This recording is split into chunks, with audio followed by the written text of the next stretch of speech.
Hello, everyone. Happy Tuesday. Welcome back to our Tuesday night series. Hope you guys are having a great start to your week. I know hard to come back after a 3-day weekend. So struggling through today was probably a hard one, but you made it, and your reward is you get to see a fun fold card tonight. Yep, we're going to make what's called a bendy card, and I'll show you what that looks like in a moment.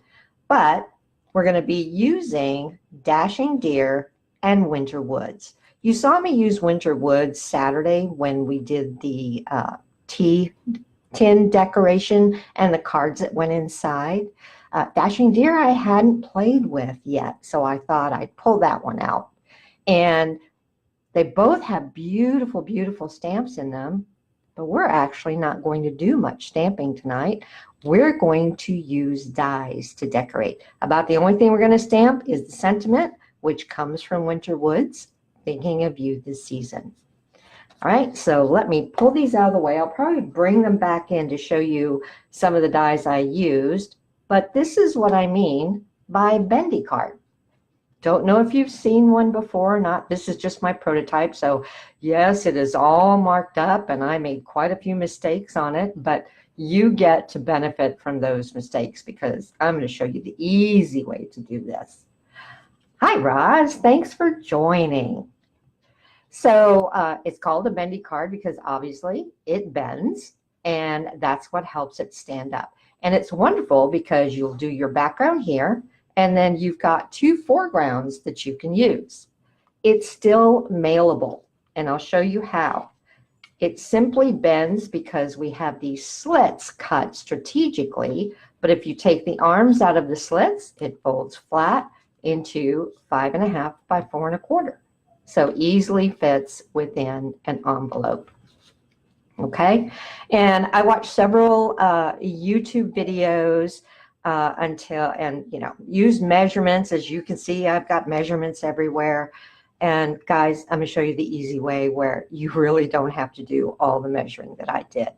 You will need a few pieces though. You need a piece of Whisper White that is 4 1/4 by 5.5. And it's just one sheet, so you're not doing like a fold over card that we normally would. And then you will need 2 pieces which will form the arms. One of them is going to be 2 inches by 5.5 inches. The other one is 1.5 inches by 5.5 inches. Now I've got the wider arm on the right and the narrow arm on the left. It doesn't matter. You can put the wider arm on the left and the narrower arm on the right. Just make sure you have the narrower arm as the very top layer. Okay, and you'll understand more once we get started. So let me pull in our pieces and parts here.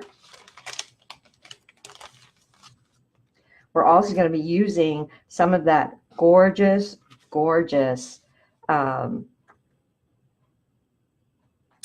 what's the name of the DSP, Linda? Not Petal Promenade, Floral Frost. Whew. Couldn't get that out, but I absolutely love the mint macaron with the pearlized white in this, and thought, doesn't that look cool and wintry? So that's what we're going to be using, and that will go on top of our 4 1/4 by 5.5 piece. And that's the very first thing that we're going to do is to glue it down, because when we make our slits, we need to do through both the DSP and the Whisper White. So I'm just going to use my good old liquid glue. You know that's my favorite. Just a thin bead all the way around.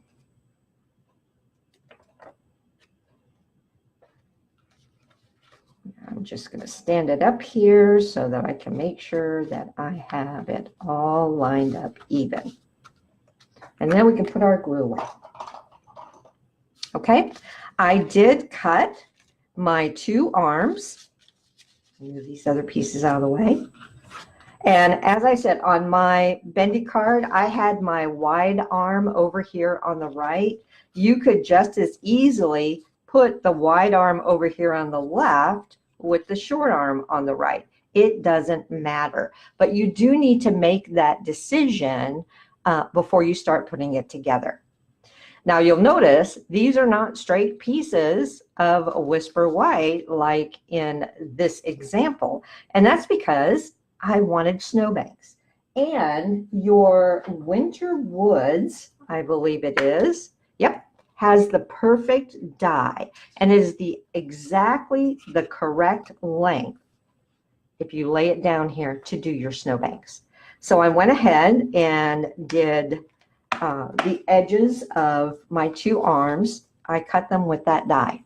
I also scored them at 1/2 inch on either side. Now you need to make the decision, obviously, of which side you're going to have your arms on, because I scored it and folded it, and we're going to be placing it down just like that on that side. So it wraps around and just like that on that side. And those snowbanks end up looking really pretty. We will talk about cutting tabs and slits so that we can get that bendy shape to it. Before we do that though, I wanted to decorate this up even a little bit further. I'm going to do a little ink blending.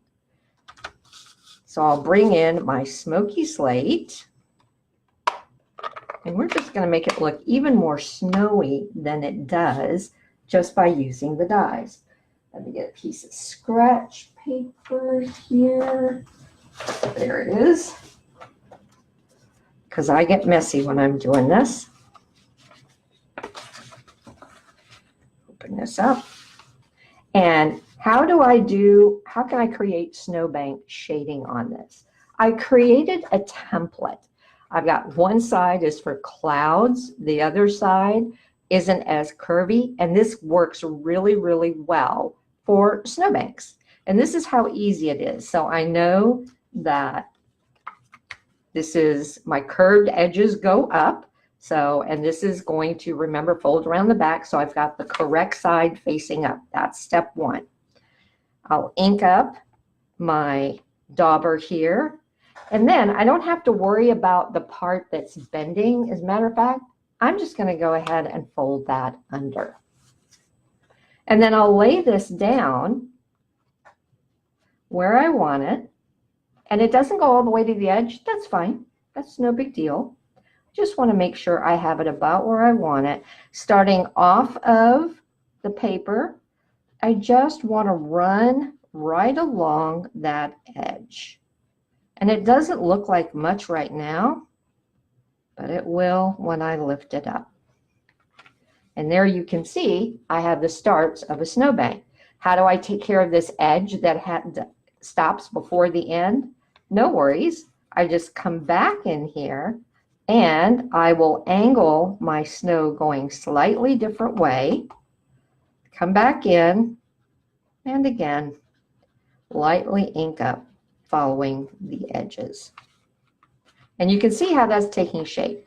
And I think I'll do just one more. And this one I'm going to bring all the way down off of my arm.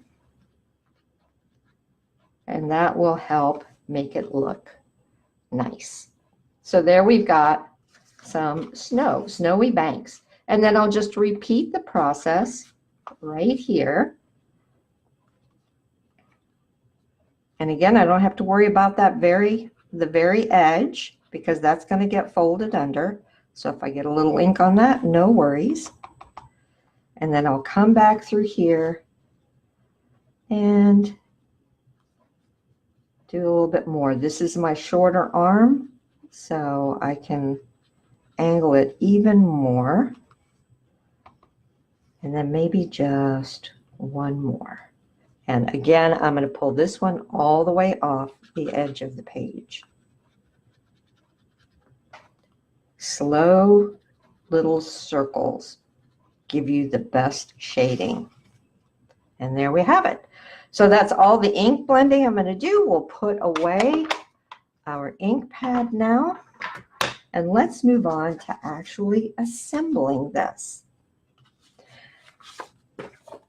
It really does help if you kind of walk through it, do a dry run with a template, just so you kind of get your confidence up there.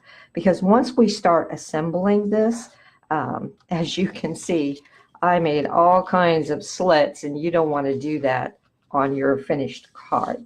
I'm ready to start measuring things out here. And I know, again, see how pretty that looks? How it looks like snow? And this will fold under, so it'll give it even more dimension. But we need to create our tabs that will fit in the little slits that we're going to make. And we'll do that on the edges that were not scored. I'm just going to measure in 3/8 of an inch. Where's my pencil here? So about 3/8 of an inch here. And I'll draw a little line just as a guide. We're going to erase this later, and we're going to end up cutting away part of it. I'll do the same thing on this side. So just 3/8 of an inch. And create a line. Well, it would help if I actually created the line. There we go. Right? To make our slits, it's not rocket science. I don't want a big slit. What I'm going to do is make a tab by cutting from roughly outside of the center at an angle on both sides down to that 3/8 inch mark, and then just cut away the excess. And that's going to create our little tabs for us. Just like that. And we'll do the same on this side. Can almost see my marks there.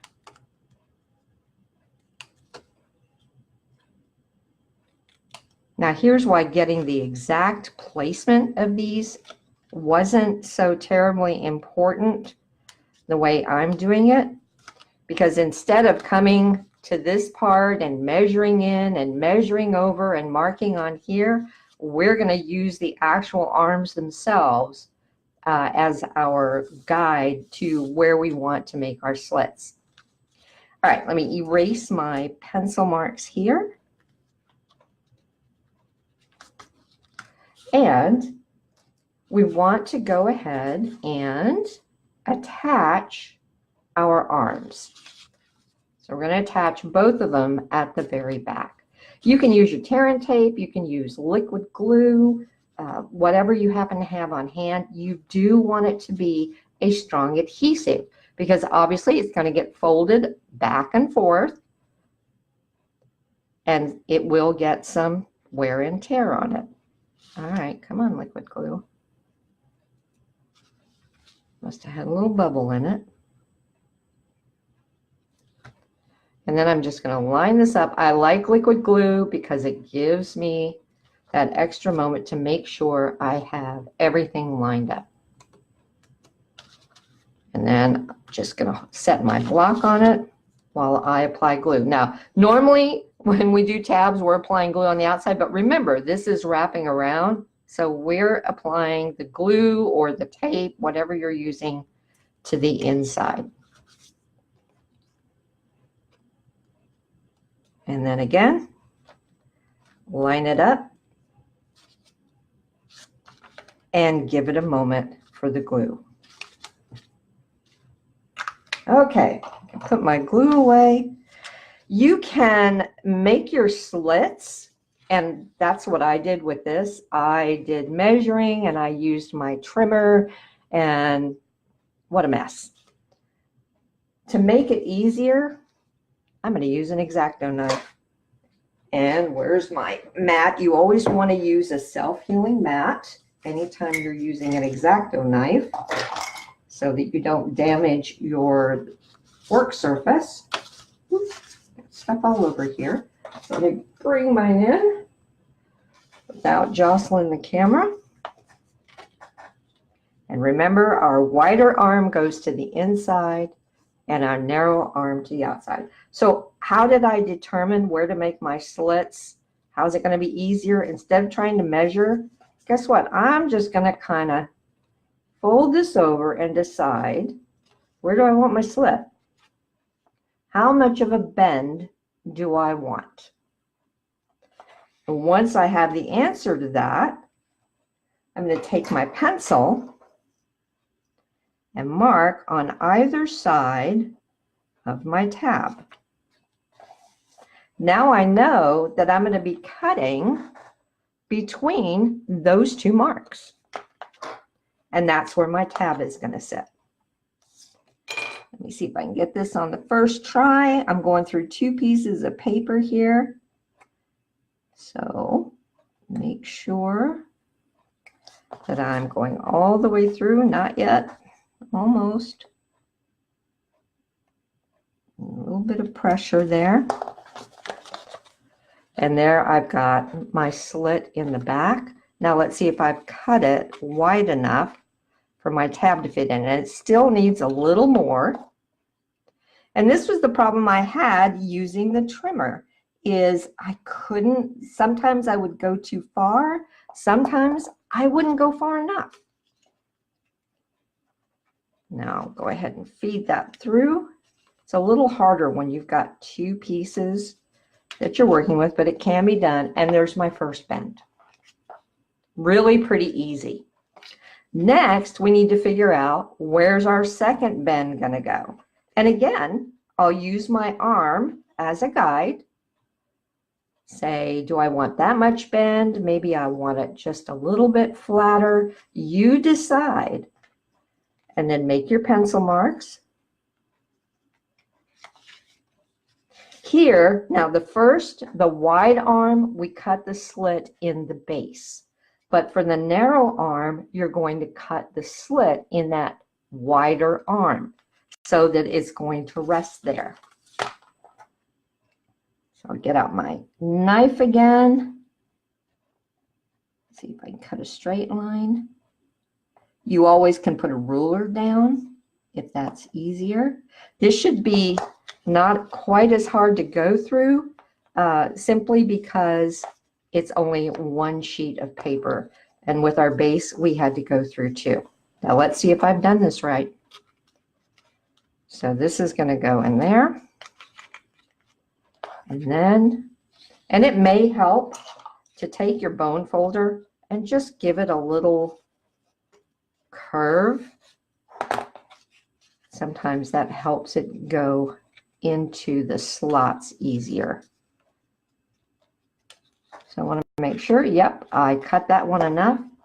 And there's my bendy. All right, now I can take these out, erase my pencil marks. Certainly don't need those in there anymore. And we're ready to decorate. So far, nothing too difficult. Hi, Lee, thanks for joining. Put the lid on this, or I will cut myself for sure. Me and X-Acto blades have never gotten along. Okay, now let's pull out the rest of the pieces and parts because we're ready to start decorating this. On our background, we will have a sentiment, and I'm trying to decide if I want to use the sparkle matte for this, which I thought that's very in keeping with kind of the snowy theme of this, or do I want a mint macaron matte to give it just a little more definition like that? What do you guys think? Anybody have a preference? While you're thinking about that, let me show you what else we're going to use. I've already die cut these. I was very careful not to kind of put them in paper by themselves because some of them are very delicate. The dies that I used for this are the tree, and thank goodness they put 2 of them in there for us. I was able to cut both of my trees out at the same time.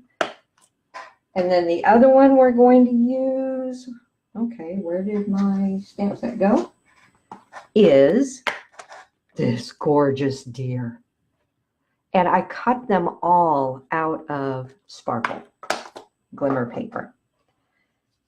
We also have some decorative corners that I cut because I thought just having the sentiment by itself looked a little plain. So we're going to attach those there, except I have them the wrong way. Okay, so we'll attach those there. And then we have, for our arm, I'm going to use 2 trees. One here, and then I will position one a little bit lower. And then on our short arm, this is where our crowning glory of the dashing deer will go. And that's basically, kind of hard to hold it all together for you, but that's basically what it's going to look like.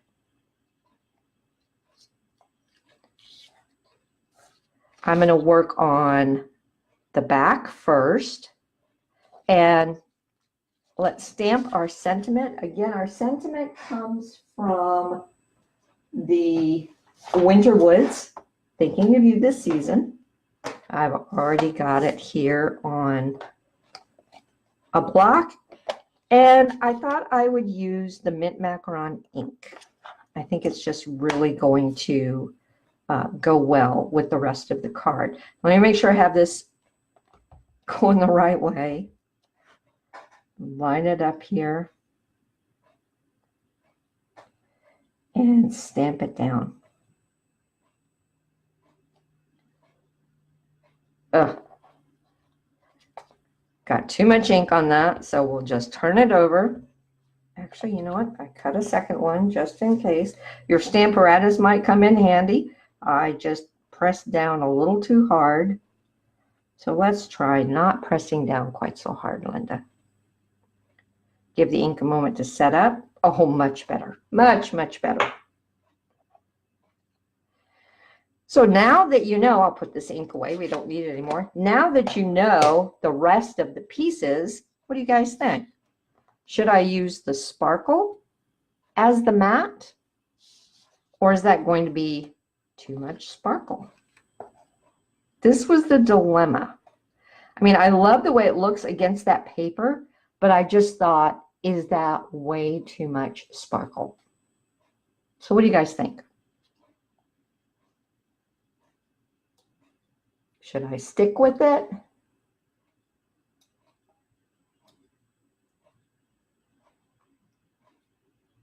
Oh, yes. And sorry, guys, I'm just scrolling through because my Facebook comments don't scroll all the way through.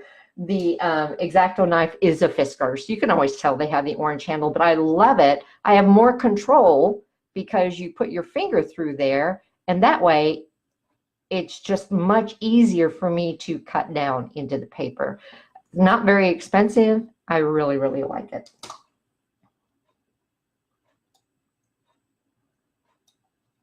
Never too much sparkle? Okay, I'm going with the sparkle then. I was hoping you guys would say that.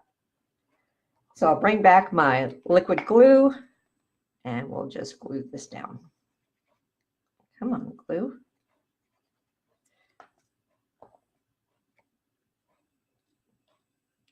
And then we're going to be ready to put everything together. Give that a good press because you know with sparkle paper, that glimmer paper, you have to give it a little extra time.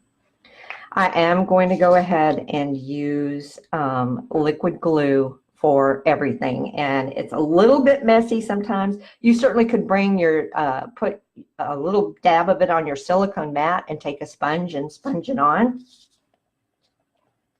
But and the first thing I think I'm going to do, I'm going to put the deer on first. Here's why I'm going to put the deer on first. I need to know where my trees go, and I want to pop both pieces up in order to be able to see that. And I can't really put the deer on with both pieces popped up. So my deer is going to go there. You know, I did play with putting the deer up on dimensionals. Maybe I'll do that. I mean, we can't have too much dimension, can we? Nah, let's go ahead and use that. It'll be fun. I think I need to cut one in half though for the head and the neck. Love the edges of our dimensionals. Oh yeah, perfect. All right. And since I'm using dimensionals, I'm going to go ahead and do my curve. Get my bendy stuff going here because it's much easier. Dimensionals will stick right away, whereas with my liquid glue, I'd have to hold it down. I may have to cut that tab a little bit bigger. And this will help me with my placement. All right. So I've peeled my backings off. I'm going to hold this up just a little bit so I can see. Oh, I didn't need to do that on his head and neck. Duh. Because it stands up, Linda. So just peel that off. Save it for the next one. All right, so what do you guys think? Right, I'm thinking right about there. And that way I know that it's still going to fold flat for mailing. And now for my trees, I thought I would put one there. Come here, you. And then maybe this one up higher. You know what? Let me put my sentiment on. That will help me balance it. That I am going to put up with dimensionals.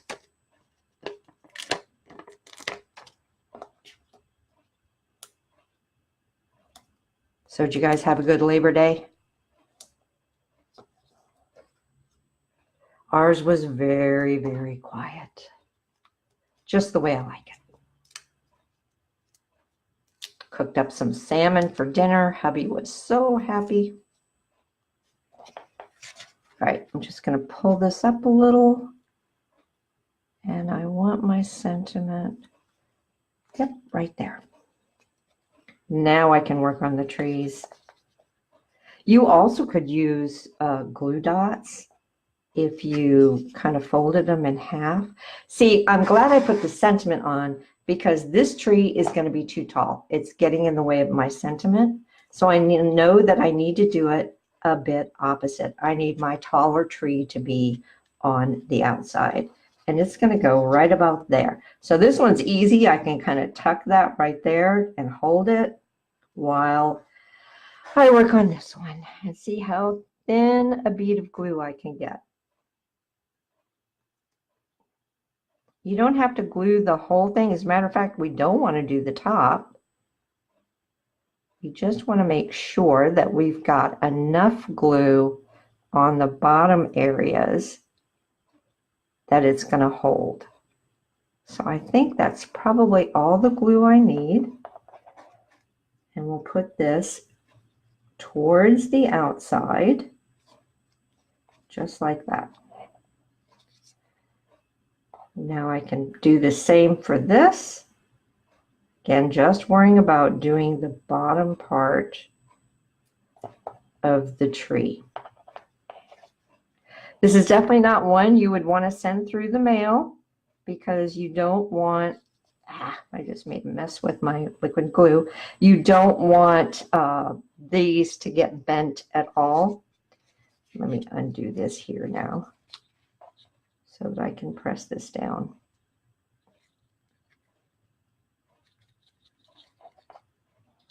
All right, so far, that's what we've got going on. But we still need to put, I'm going to see if I can do my corners without unbending that one side. Like I said, I may have to reinforce that tab a little bit since it's going through 2 sheets of paper. All right, so our corners will go right like that. And again, I'm just gonna, this is nice because you've got a little flower. You can put a dab there, some on the leaves, just wherever you see an area. You want to get enough on there so it's going to stick down, but don't glob it on there or it's going to get all over your card. Try not to move it around this time. Okay, so that's one corner. We are almost done.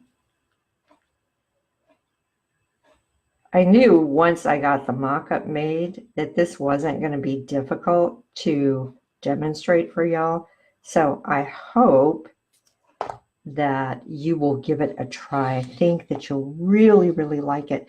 And it doesn't take up a lot of supplies. You use less Whisper White than you would for a regular card. And I didn't use all that much sparkle paper either. I was able to just cut a section and lay out all my pieces almost at the same time with the duplicates of the trees I had and the duplicates of the corners I had. It was one pass through the big shot and it was done. Now you certainly could put embellishments on it if you like, but I think it's got enough going on without having to worry about that. But that's our Bendy card. Easy breezy. And it took us less than 30 minutes to put it together. I wish you guys could see. There you go. You get an idea. I love that our sparkle glimmer paper is holographic. It's got all those different colors in it. So it really does remind me of snow. Any questions on how this is made, ladies? Hi, Darylyn. Thank you so much for joining. You had cod, Roz? Oh my gosh, cod is my most favorite fish in the world. Can't always get it fresh, though. Thank you so much for your kind words, Darylyn and Roz. I appreciate you, your comments about how pretty the card is. So you have to promise me you're going to go out there and give it a whirl. And don't, I mean, the dashing deer and winter woods were perfect for this. But if you don't have those yet, while you're waiting to get them, just pick any die set that has a lot of different elements that would look good in 3-dimension like this, and use those. This will be a perfect spring card, a perfect birthday card, just about anything you can think of. Well, I will let you all get back to your Tuesday evening. Thanks again so much for joining. I hope you enjoyed it. I'll have this up on my YouTube channel as well as up on my blog with a list of all of the supplies. And I will see you guys on Saturday. Have a great rest of the week. Bye, y'all.